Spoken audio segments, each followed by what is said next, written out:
All right, welcome everybody, NAV Lab Podcast. Today we have Monika McGowen. Welcome. Thank you for having me today. Cool. So introduce yourself to the world. Maybe start where you're from, how you got to NAV Real Estate. Okay. All that cool stuff. I mean, do we have enough time to go over all that? I think so, yeah. Okay. Well, hello world. My name is Monika, spelled like Monica with a K. Please don't call me Monica. Call me Mo for short, or Monika. I was born in Wheat Ridge. Grew up over on the other side of the mountains in a small town called Craig. It's just past Steamboat Springs for anybody who's not well aware of where Craig is. Do you remember driving through Craig for the first time? And I think you told Kenzie, you were like, this is where Mo's from? I think I sent you a text. Yeah. Hey, we're in Craig.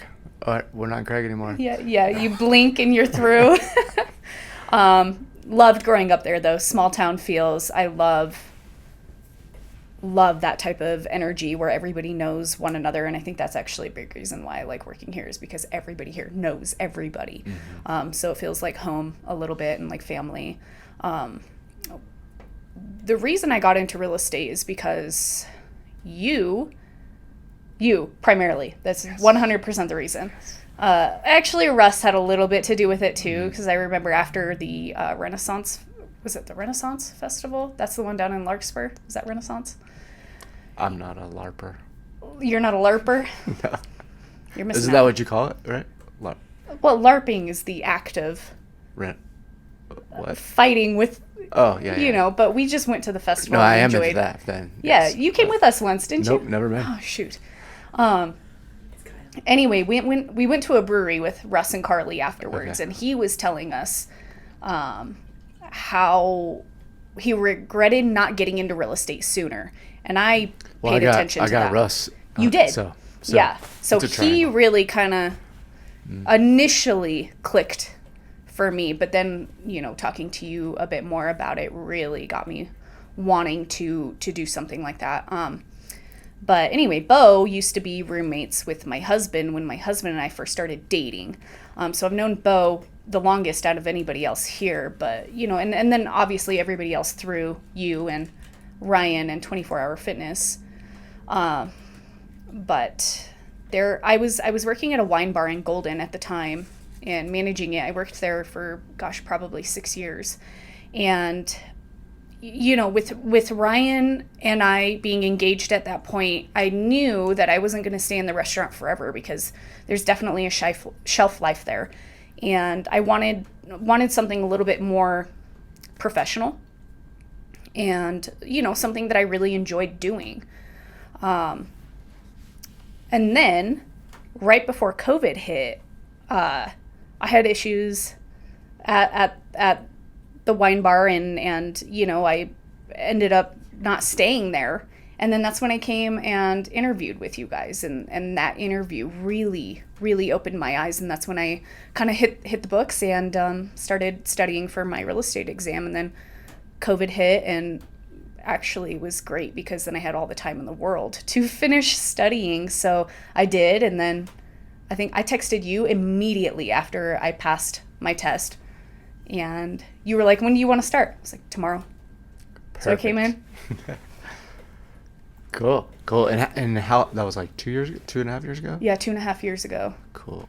So what did you do from Craig to living in Golden, working at the wine bar? Oh, where do I start? That was a long time ago. Okay, so after high school, I moved to Glenwood Springs and just worked. Got a scholarship after that first year, moved to Las Vegas, went to school at UNLV just for the first year. I missed Colorado so much. I hated living there. It just wasn't my vibe. So came back, finished school at CSU, and then I initially thought I was going to get into the dental field. I went to school for biochemistry, and I came down from Fort Collins to Denver. I started working as a dental assistant just to get my feet in the field. And thank goodness my dad told me to do that, because that's when I realized that's not for me either. So I saved a lot of money by not going to dental school. But once I realized that dentistry wasn't my thing, then I just kind of floated around and just worked in restaurants, because it's easy, it's good money, it's quick. It was great. And it was great for me at the time because I did a lot of traveling too. I got my TEFL certifications, and I went and taught English in different countries, and I wouldn't change it for the world. I learned a lot about myself and what I wanted in life by doing that. And then when I came back, settled down with Ryan, and here we are now. Cool. See, I feel like that's the most important part, and you left that part out. Traveling? Yeah, all of that, yeah. Oh, it's by far the most important part. Yeah, for sure. I know you still love to travel too. Love it. So I think, doing real estate, you're able to do those things. And absolutely. I think we were just talking about you're going to leave for like the whole month of June, right? So the first part being our top producer trip because you're a top producer. Yeah. And this is your second time on the top producer trip. Well, we've only had 2 so far, but you've made it both times. Yeah. Well, being in the industry 2.5 years, and I've made it twice now. Yeah. I think it's a pretty big accomplishment. Hell yeah. You met Ryan at 24. Ryan is your husband. Him and I were living together at the time.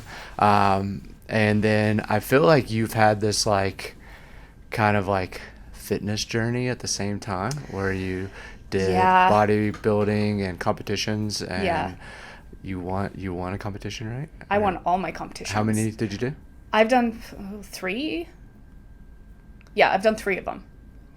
I won first place in my categories for each competition. I have not won the overall, which is something I intend to do eventually. I just haven't really got back into it yet, but I won't stop competing until I get the overall. When's your next show? Whenever I start going back to the gym. Okay. Cool. And then Ryan competes or has competed a ton. He's a very massive man. Yes. He weighs like 250 pounds with 10% body fat. He's a giant guy. Yeah.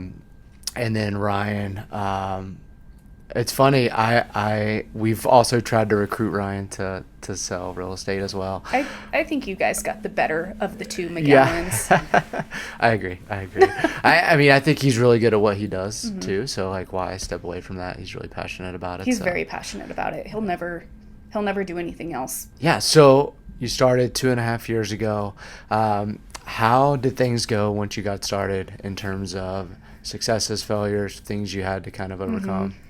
Well, I listened to you wholeheartedly. I took every piece of advice you gave me, and I took it to heart. And so I knew it was going to be hard at first. And I knew I needed to have, a savings account because it was going to be probably a few months before I really started making a penny. And that's exactly what happened. So it was tough, and it was kind of tough on mine and Ryan's relationship too, right? Because I was depending on him for everything. I felt like I needed an allowance from him to do anything. So that put a little bit of a strain on us. But once the ball started rolling with business, everything was so much better.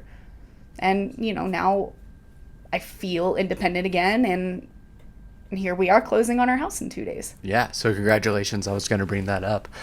So process of buying your first home, your closing's in 2 days. So on Wednesday. Awesome. How has that experience been? Has it changed the way you because I know I was selling real estate before I bought my first house, right? I bought my first house a year and a half into selling real estate. And after going through that process, I was like, holy shit, I've been coaching people, a certain way, or saying this is how things work. And then I go through it and I'm like, oh, this is way different than how I thought people felt, right? Or how this process works or whatever. So have you learned anything, going through that process? Yes. And I've always known that it's an emotionally involved purchase. I didn't understand the complexity of how emotionally involved until I went through it. I probably cried 10 times in a weekend. And Ryan was like, it's okay. And I'm like, I'm just so stressed out. Yeah. But there's definitely an upside to that too, because during the inspection, I felt more comfortable moving forward with, a laundry list of items, but I understood what those items meant and what it was going to look for me financially long term. So I didn't let the inspection freak me out like it would most first-time home buyers, you know, because they're just not too familiar with what's going on. Yeah. Yeah, our recent home purchase, like, there was a couple items on the inspection that came up, and I was like, oh, that's whatever. And then, like, looking back, I was like, maybe I should have freaked out a little bit and, like, really tried to go after those things. But I was like, yeah, you know, I see this all the time. Instead of being like, yeah, we should, like, really start to negotiate on this. But I think with my personal deal, I was like, I didn't fight for myself like I would for a client, I guess. I did the same thing. Yeah. So did you see many houses before this one? Well, let's be honest. I've been looking at houses for myself since I started real estate. Yeah. You know, I look at every single home and imagine myself purchasing it and living there. It's fun for me to do that. But I also had a really solid idea of what I wanted. So I knew exactly when we walked through the door if it was the right one or not. Because I felt so confident about this property, I did schedule several showings for a couple weekends. That way my husband had the experience to look at several homes, even though, let's be honest, we knew from the get-go which one we were getting. Yeah. Yeah. Cool. I think one thing that I ran into that I like coach clients on a lot is like the first time I was looking for houses, Kinsey and I were so Kinsey's my wife. We were dating at the time. We were living together, but she was working, and I had the availability to, like, when a home hit the market, I would go look. And still to this day, that's kind of how it goes. Is like I'll go look at them right away. If I like them, then she'll come back later. But I went and saw the first house, right? And this was the first house that got me into seeing a property, right? Which, like, you know, you like this house a lot, right? And the people that we meet on a daily basis, that's what gets them into showings, right? There's this one property that's like really nice. And I saw it, I loved it. And then I was like, as I was leaving, I thought to myself, like, I can't offer on this property. I can't offer on the first house that I see. And I talk to clients about this all the time because, like, we'll meet for that first showing. They'll love it. And they'll be like, okay, let's, you know, we're not going to offer. It's the first house, yada, yada. And I tell them, like, look, everyone has this feeling. I had this feeling too. Like, if you love this house, don't psych yourself out on, like, you can't offer on the first one, because there is something about this house that got you into seeing homes and into showings and something like that. So I was curious if you had that feeling when you, like, first saw properties of, like, the first one you went into, you're like, okay, let's see some more, right? Or did you go for it? Was this the house you're buying? Is that the first one that you saw? No, it was the last one that we saw. Perfect. And I did that intentionally because I didn't want Ryan to feel like the same feeling, probably. Well, I mean, I knew it was going to be my favorite, but I wanted to see what Ryan was looking for in a home to make sure that we both agreed, right? Because we had never seen a house together or toured properties together, and I know we have very different tastes. Yeah. So I didn't want to see the first one and then almost kind of feel crushed if Ryan didn't love it. So you know, and I'm okay with compromising too. There was actually a property that we saw right before this one that we both really liked as well. Really liked, and it was our backup home just in case this one didn't work out. Yeah, that's good. That's smart to do. I actually do that with clients a lot. Like, if we're going to go see 5 properties, the one I think they're going to like the most, I will always try to do last. That way we go in that property and they just forget about the rest, and they're like, we love this one, right? Yeah. And sometimes clients do that too. They'll tell me, like, hey, we like this one the most. I'll say, cool, let's go see that one last. Because what happens is if you see in 5 houses, you'll go see the first house, you'll love it, then you go see the other houses and you forget about that house by the time that you're into the last home, right? That's why I always try to cap showings at like 5 showings too. And if they want to see like 10 houses or something on like a Saturday, I'll like purposely tell them, hey, we're going to go see 5. We're going to take a lunch break for an hour, go get some food, process what we saw, and then we'll go see the 5 other ones. And I found what that does, because like you literally forget, like, and I'm going to forget, I'm in houses every day. Like, I'm not going to remember what you liked about the first house, right? Like, we've saw 4 more since then. And if we get to 10, like, who knows, like I'm going to have to really go back to the MLS and like look at photos and say, oh yeah, you like this one a lot. So I think that makes it harder for everyone when you're seeing a ton of homes. But 5 is kind of like the magic number. One thing that you reminded me of, just like when I was buying my first house, I was seeing properties by myself at first, right? And then Kinsey would come later to make sure she liked it. The scaredest I've ever been in a showing happened in the house that I bought, right? The first one in Aurora? In Aurora, yeah. Okay. So I found out I really don't like seeing homes by myself. I don't know if you ever do like FaceTime tours by yourself. Like just being in a house by yourself is a whole different thing. Sometimes it's fine. Sometimes the basement is super freaking creepy, and you're like you flip the light on, you're like, God, this is it. And you're like, if you're FaceTiming with someone, that's great because they're like kind of there with you. But if you're just making a video, I hate it, honestly. But I'm in this house, right? I'm like going through the house, right? I really like it. And I like get to the basement. It's dark. And I cut on the lights, whatever. And the basement's kind of separated to where like 2/3 is finished all the way down, bedroom and the bathrooms. And then there's like an unfinished section. And it basically is like a laundry room and then a long hallway.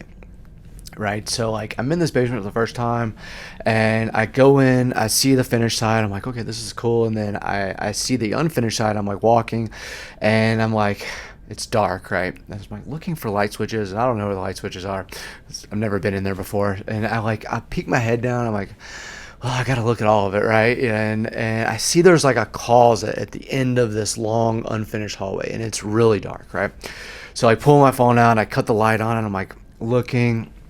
And near the end, there's like some shelves on one side, so it's kind of tight, and there's like the closet, right? And I'm like looking for cracks and like the walls and stuff. And right when I'm like walking past these shelves, and then I shine my light to the closet, and they have this like zombie butler that like holds a plate of food for Halloween, or like holds your like Halloween treats. So like I shine it, and like I see the zombie guy.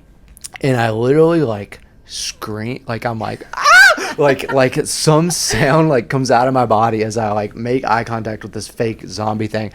And I jump back, and I like hit these shelves, right? And they make a loud noise, which also scares me. I like hit my head on one of them. And it happens very quickly, but like I don't think I've ever been that scared in a showing. So I literally thought I was gonna die, or like there was someone waiting on me there, but then it was a zombie. It just like scared me to death. I think that's the most scared I've ever been on a showing. And I was kind of like put off at first. I was like, what the F, like who does this, right? Like people are seeing this house, you have it like yeah. So there's definitely been homes since then that have stuff like that too. And like I'm like, nothing's ever really scared me, but it's definitely scared like my buyers, are like who does this? Like this isn't helping you to sell your house. They probably put like a little camera up in the corner, and they were just watching to see who they were gonna get, and it was you. It was me. So I bought the house, and I met the seller because I did my final walkthrough. All that, like obviously I'm the agent and I'm the buyer. So I met them, and I like told them, I'm like, hey, you guys scared the shit out of me with your little zombie guy. And they like had no idea. They were like, oh, we didn't even think anyone would go back there. And yeah, it was funny. Oh God. So then I didn't return their crock pot they left in the house. Yeah. I think it's a fair trade. Yeah, we still have it. It's a great crock pot. No, I did. I texted them. I was like, hey, I think you left a crock pot. And they're like, oh, just keep it. We have 2.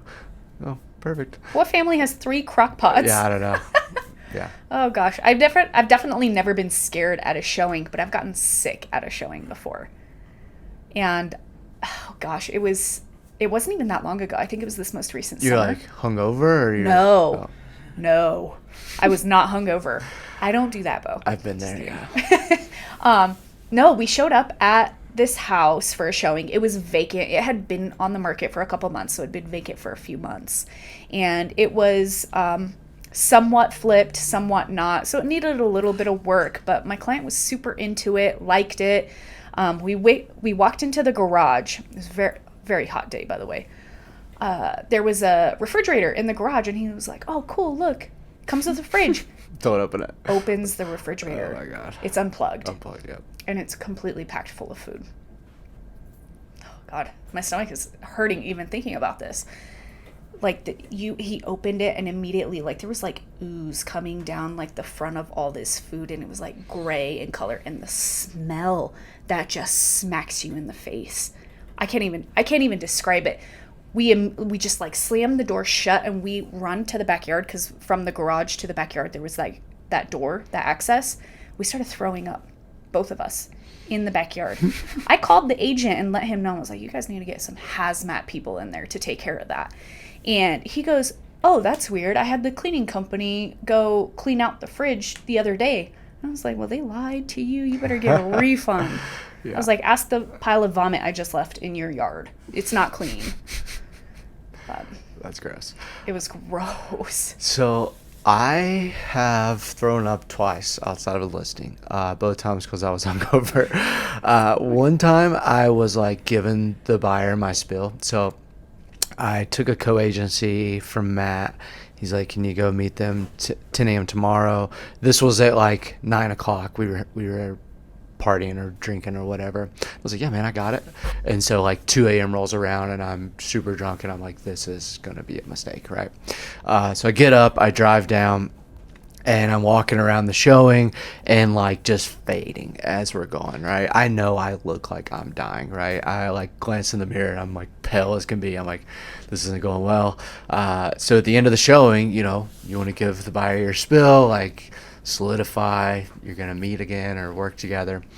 And I was like halfway through and I was like, actually, I got to go. And I like basically forced him out the door, locked the door, and it was condos. It was an in unit, and he's just standing there looking at me like, what is happening? And I sprint around the side of the building. I was like, oh, just like, I know he could hear me, like, and I'm just throwing up so bad. And then like my car is parked back around the front. You walk back around, and he's still there. And I waited, like I'm just like waiting. I'm like, okay, I'll wait for him to leave. Like I'm gonna gather myself, and I come back around and he's still there, and I'm like yeah, I'm a little sick, and I like, just get in my car and leave. Oh God. Did you lose that client, or did you get him? Didn't get him. No. Yeah, we actually stayed in communication for a couple years, but no, he didn't end up buying a place. Mm-hmm. Yeah, it was horrible. So I learned my lesson. Since then, if I've ever been hungover, I try to get someone to cover that showing. It's not worth it, and it's not the best thing for the client too, right? You know, maybe he was going to try to buy that place and I was going to get to that point in the conversation and didn't make it there at all. The other thing you made me think of, one time I showed a like hoarder house. Yeah. And oh my gosh, where to begin? The house was in Lakewood. It was listed at $400,000. It was like just outside of Belmar. It was a ranch home. If it was like empty and someone had like a normal person had been living there, it was probably like a $700,000 house. Like from the outside, you're like, okay, this has some potential. Oh God, I don't even want to think about it. So I meet my client there. We go inside, and there's just stuff piled everywhere, and there's this like stench from the house. And we go down the hallway, and the first like real thing that stood out is like we look in the bathroom, and it was like someone had like shaved their beard with like trimmers in the sink and never washed their beard clippings down. So like, I'm sorry, was Ryan living here? Yeah. I don't know. They were kind of red. He's so gonna it was hate like me for saying that. ginger. But just a pile, right? And it was like a work of art, right? Like you couldn't have did it any better. Like this person just like, it wasn't like packed down. They like never cut the water on ever. Just like trimmed and trimmed and trimmed. And was the water turned off? I don't know. I don't know. So we get past this part, and then we get to the bedroom, and someone had flipped the mattress up to the wall, and it looked like they had like blown their nose in tissues and tossed it under the mattress for like years. And then eventually, when this house went on the market, someone flipped the mattress up, and it was just like a mound of dirty tissues. And you can imagine like the thoughts going through my mind at like seeing this, and I'm like, oh man, I got to get out of here. So like my mind is just like, okay, don't touch anything, like, right? So we're going through everything, and there's just like trash, right? So like in the like living room kitchen, it looks like they had never taken out their trash. So they, instead of putting trash in a trash can, like banana peels and food and empty cans of like beans and stuff, just everywhere, right? And then we go into the basement, right? And the basement at the bottom is dark. We can't get the lights on, right? So we're just going into a dark basement. There's, you know how as a kid, like, if you're walking up on your porch in the night, like you're scared someone's gonna reach and grab your ankle, right? Yeah. So there's a hole at the bottom of the stairs in the wall. The like, it looks like as soon as you're gonna get down there, someone's just like, the boogeyman's gonna reach through and just grab you, right? And I'm terrified. And my client's like 85 years old, right? She's super old, and I'm like, I don't want to go down there. Like, I'm like halfway down the stairs. I'm like, I can't go any further. Like, I don't want to go. It stinks. It's like, I don't know what we're going to find down here. Is someone living in here? Like, the whole time I'm thinking, like, there's like a homeless person living in this house, right? The back door, when we go in the front door, and the front door's unlocked. We go in the front door, the back door's open, right? So, like, are there animals in this house? Like, I don't know. So eventually I go into the basement. We like kind of look around, and then we just find like garbage and goo and just the smell like you're talking about. So I'm like getting sick at this point. I like can't take it any longer. So I like look at my client. I'm like, hey, I know I'm not supposed to do this, but like I can't be in the house anymore. Continue to look around, do your thing. Which I probably shouldn't have done, but I literally was like getting sick. So I like go and I sit on the front porch of the house for like 10 minutes, and I'm just like catching my breath, like thinking, like I couldn't even take pictures, right? Like most of the time I would like take pictures of like all the crazy shit I see on showings, because I have this like album on my phone of like weird stuff. I couldn't do it, right? So I'm sitting on the front porch. She comes out. She's like, so I think we want to make an offer. And I'm like, what? I'm like, no, don't. Like, yeah. She didn't buy the house, luckily. Found out someone did die in the house. It was the crazy, like, I think that I honestly forgot about this until you were telling your story, but that was definitely the grossest thing I think I've ever experienced. It was like a landfill inside of a property. I know it's just a matter of time before I have a showing at a house like that, and I'm not looking forward to the day. Have you seen any like weird stuff or crazy stuff on showings? I mean, that one where the fridge, it was the smell. My God. I haven't seen anything too crazy, just some random weird stuff. I would say probably one of the craziest things I've seen, though, was I was covering a showing for somebody. I don't remember who, but it was right when I first started, maybe just a couple months in. And we're showing the house. It was a gentleman and his son, and everything was great. And then they wanted to go down into the basement. Why do all these stories happen in the basement? So we go down into the basement, and it's unfinished, but he had like a office set up in the basement. And so he wanted to check that out because he also worked from home. So he was like, oh yeah, even though it's unfinished, maybe I could do something like this. So we're kind of viewing how he has that all set up. And then all of a sudden his son is like, Daddy, look. I look over in the corner and this thing. Okay, imagine like a chupacabra gremlin chihuahua, like the ugliest dog you could imagine, comes crawling out from the depths of the corner of this basement. I had no idea they even had a dog on the premises. We didn't see anything. And it comes crawling out. It's wearing a Christmas sweater, and his eyes are like glazed, so I'm pretty sure he was blind. He looked old, and he came over and he starts like barking at us, or trying to bark. And the kid loved the dog. He was like reaching down to pet him. Luckily, this dog didn't have any teeth because it was trying to bite the kid. Mm-hmm. And he and I looked at each other and we're like, what is this creature? And the kid's like, Daddy, does the dog come with the house? And he was like, we don't want that dog. We don't want that dog. I'll get you a different dog. But when we left, I was like, what? Was that even a dog, or was it a rat? I don't know. But yeah, nothing too crazy. That was really the craziest one. Yeah. Kids on showings. I could tell you some stories. What really blows my mind is, like, if you bring your kid on the showing, totally cool. If you bring your kids on the showing, totally cool. But like, I'm not the babysitter.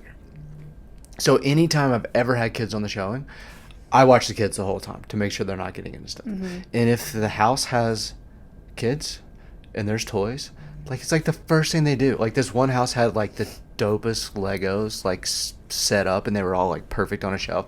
This kid comes through, grabs it, throws it. It's like an airplane, explodes. I'm like, this is it. I'm gonna die. Like they're literally gonna come home and murder me for this child, right? I had to call the agent, say, hey, there was like an issue. You know, I've never had anything like really break besides that. Like the Legos was like probably the worst. So I guess, so one time a kid did touch like a gas. So the parent cut on the gas fireplace and just like started looking at other stuff. And then the kid walks up to the gas fireplace and touches the glass, burns his hand. I was like, what are you doing? Like, yeah, I don't know. I think also it's weird, and I talk about this the other day, my current clients bring their dog on showings. You did say that. Yeah. I guess it's better. Like, they wanted to lead it around the house, which I like was like, absolutely not. So they carry it around the whole time, and then they let it out in the yard, and then it's went to the bathroom now in 2 different yards, and they don't bring poop bags, and I'm just like, you know, whatever. You need to start bringing poo bags for them. I guess so. Yeah. I actually do have a poop bag in my car right now. Yeah, cool. So you have dogs? I do. Yeah. Dog lover. You have 2 gigantic dogs. They're massive. It's like 300 pounds a dog between the 2 of them. Yeah. Almost. Yep. But I have a Bernese Mountain Dog and a St. Bernard. Best decisions of my life. I love them. So how do you wear black pants? Oh, I carry a lint roller. I probably have 5 lint rollers. One's in my bag, one's in my purse, one's in my car, one's at home. You do a good job. Thank you. Yeah. I take pride. Yeah. When Ryan and I lived together, I had a giant dog at the time, Grizz, and your dog, Loki. They were best friends. And they were like 300 pounds of dog almost. Yeah, it was, I mean, our dog, I guess, isn't a small dog. And our dog now also loves your dogs, especially Rambo. Yes. They're boyfriends. They're boyfriends. Cool. Well, I do want to ask, as far as like real estate goes, how do you like working at NAV? What are you most excited about here? Yeah, sorry, hit my mic. So what I love working about here is that I work with all my friends, but when the time comes to be in a professional setting, like you guys know how to flip that switch like that, you know, so it can be super fun, relaxed, crazy. And then when it comes down to like talking about numbers or being in meetings, it's that dynamic that you guys have here is impressive. And I love it because I love to hang out, chill out, but then I also like to have these serious, you know, I want feedback. I want, you know, and you guys do that so well. So that's probably one of my favorite things about working here. And, you know, we all hang out outside of here, which is nice. I tell you what, though, my biggest pet peeve is talking about real estate when we're like out at a bar or something. And I'm like, stop it. I'm not doing this. I'm not in the right mindset. Well, I was just about to say, like, I feel like that's why we're all like always getting better, is because we do always talk about real estate, and we are always hanging out with each other. Like, we hang out literally every weekend. Every weekend. Yeah, I try. Yeah. I think it used to be a lot worse talking about real estate outside of it. Yeah. Probably It depends on worse. the situation, though, because there was one time at your wedding. I'm not going to drop any names, but you know who you are. I put my hand up in his face right after the reception because he wanted to talk about real estate. I was like, no, sir. I was like, I am a bridesmaid in this wedding. I'm here to just celebrate Bo and Kenzie. Do not talk to me about this right now. Let's, you know, regather a different day. And he was like, oh, all right, you're right. And then started talking about it again. I was like, no. Yeah, I talked about this on the last podcast on how like thankful I am that Kenzie's supportive of real estate and how important it is that your significant other is supportive. Because a lot of times you've got to make a call during dinner or whatever it is, right? And I didn't really think about this, but I actually negotiated and got a contract accepted on my wedding day. And I had these buyers that were just like very, very, very high maintenance. And they knew I was at my wedding, but they really wanted this property, right? And I submitted 3 offers for them. Because they kept coming in low and we'd have to go up higher. And then I eventually negotiated it back down to their original price that they offered, right? And then this was all on the wedding day, right? About time for the reception is when I kind of stopped doing everything. And I guess it was nice because you're separated on your wedding day up until that point. So Kenzie didn't know that I was like working the whole time. But the next day, the buyers literally had me terminate. They got cold feet? After doing everything and negotiating everything and getting the offer accepted, they had me terminate. And I was so pissed. I literally said to them, hey, I worked my entire wedding day to get exactly what you wanted. Like, I crushed it. I was stoked. I was like, I'm a badass, right? On my wedding day, got this done, did my wedding, all that stuff, and then they terminated. And I was like, cool, this is my first or maybe second time firing a client, right? Like, this is it. I'm not working with these guys. Like, F them, right? They called me 2 weeks. So we don't work together for like 2 more weeks. The next weekend it's just silence. They know I'm upset. And then they called me and they're like, hey, can we see another house? And I'm like, all right, whatever. And I closed them, right? They were cash buyers. And then they referred me their sister and I closed them both within a week. Nice. So it ended up working out in the long run.